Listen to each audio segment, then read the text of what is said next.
In a small village, there lived a young boy named Ryan. Ryan was the kind of boy people would look at and say, "Someday, this boy will achieve something great." He was intelligent, sharp, and full of dreams. His biggest dream was to become a doctor, to save lives and bring pride to his hometown. Everything was going well. His family and teachers had high hopes for him.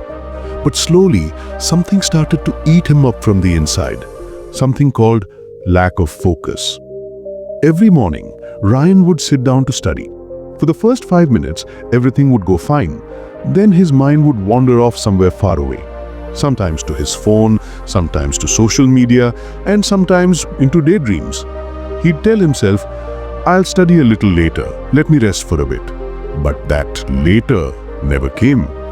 Days passed, but Ryan was drifting further and further away from his goal. It was like a train moving towards its destination, and Ryan was just sitting on the platform, watching it go. Then one day, the results of a big scholarship exam were announced. Ryan was hopeful. "If I get this scholarship, I'll be one step closer to my dream of becoming a doctor." He looked for his name on the list, but it wasn't there. Everything went blurry before his eyes. The friends who studied regularly, they all succeeded. But Ryan, who was once proud at his intelligence, had failed. The teachers who once praised him now looked at him with disappointment. That evening, Ryan sat alone on the rooftop corner. A single thought kept spinning in his mind. "I failed, but I was smart. So why couldn't I succeed?" Tears rolled down his face. Tears of regret, shame, and anger towards himself. That night, Ryan told himself one thing. "I didn't fail because I'm stupid. I failed because I'm unfocused." That very night, he made a decision. This time, he would change himself, not with intelligence, but with discipline. The next morning, Ryan went to meet a new teacher at school, Coach Miller. He was the physical education teacher, but his lessons were not just about the body. They were about the mind and self-control too. Ryan said, "Sir, I can't keep my focus. Whenever I open a book, my mind goes elsewhere. How can I control my mind?" Coach Miller smiled and said, "Controlling the mind isn't easy, Ryan. Come, let me show you something." They went to the school playground. Coach Miller set up a target board and brought out a small bow and arrow. He said, "Ryan, if you can hit the center of this board, I'll know that you can focus." Ryan aimed and shot the arrow, but it missed the target. The coach asked, "Where were you looking?" Ryan replied, "At the board, the tree, the field. I saw everything at once." Coach smiled and said, "That's your mistake. When you try to see everything at once, you end up seeing nothing clearly." He continued, "The mind is like an arrow. If it moves in one direction, it hits the target.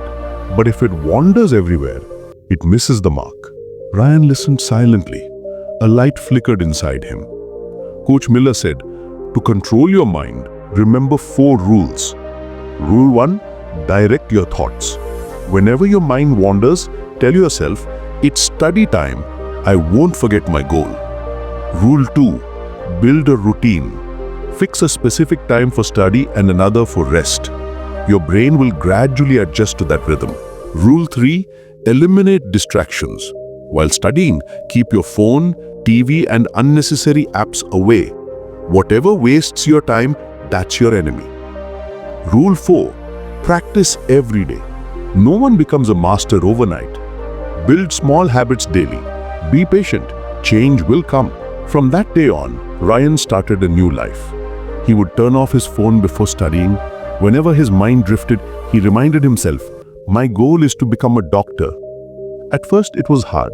Sometimes he wanted to give up. But he always remembered Coach Miller's words. "The mind is a wild horse. You must control it.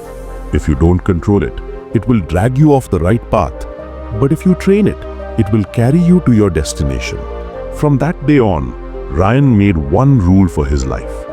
Control your mind and success will follow you.